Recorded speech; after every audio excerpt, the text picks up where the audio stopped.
Senuk. I am a referee. I've been officiating for about 15, 16 years now. The highest level that I've officiated is the Olympics.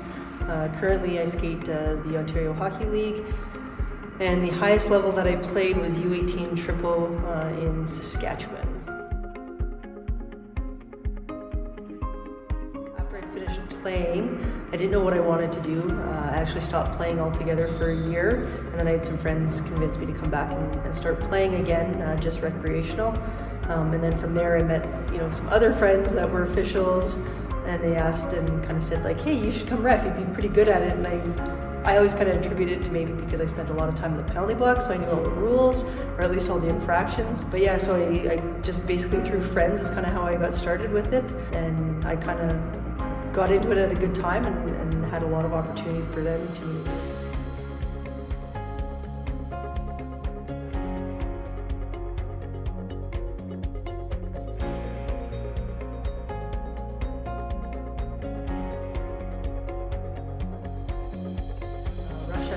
Got the gold medal game, which was a huge highlight because as a Canadian at that time, you were never able to skate your country. So Canada always being a dominant force, you never really got a chance at the gold medal game. That year Canada didn't start well in their tournament and ended up losing to the US in the semifinals. So it kind of opened the door for a couple of Canadians to get into that game, and we took it, we kind of ran with it and enjoyed that opportunity because you never get those opportunities.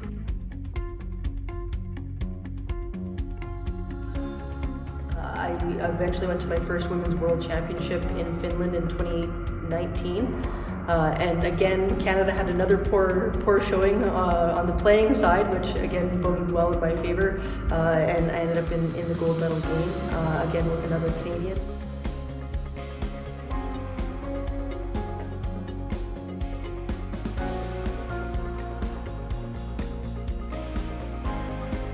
Controversy doesn't kill careers, as somebody once told me. It was definitely a highlight to be in that game, and be a part of a gold medal game where it was, a little bit historical because at that point Canada and US were always playing the gold medal game, and we finally had, another country. So Finland was playing their first gold medal game, and we were in Finland. So it was pretty remarkable.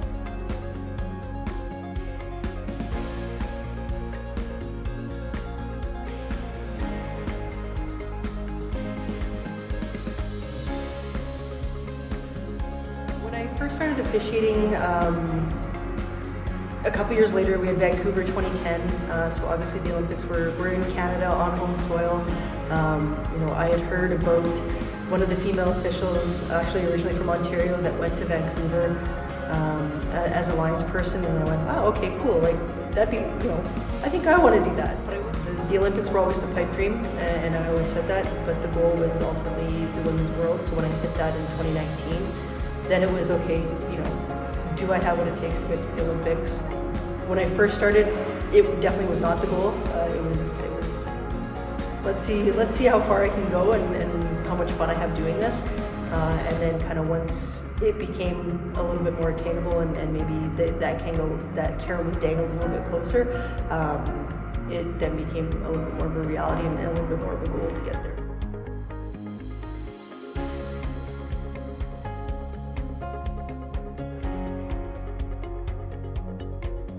It was a huge honor to have that opportunity present itself.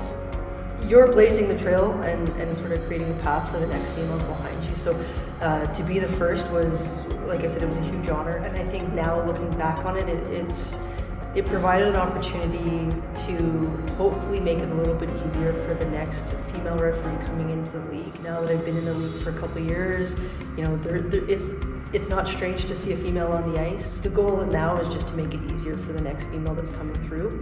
And I would never have gotten that opportunity if I didn't become the first female to wear the armbands in the OHL. So it's all about blazing the trail for the next generation.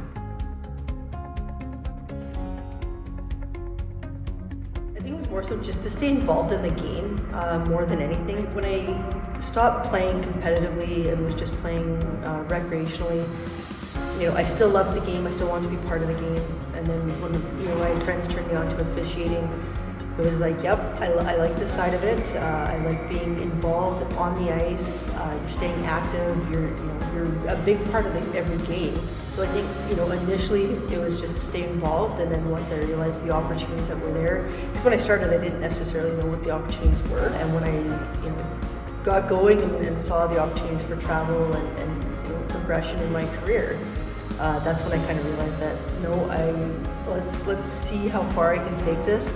Let's see if we can, blaze a trail and smash some glass ceilings, so to speak.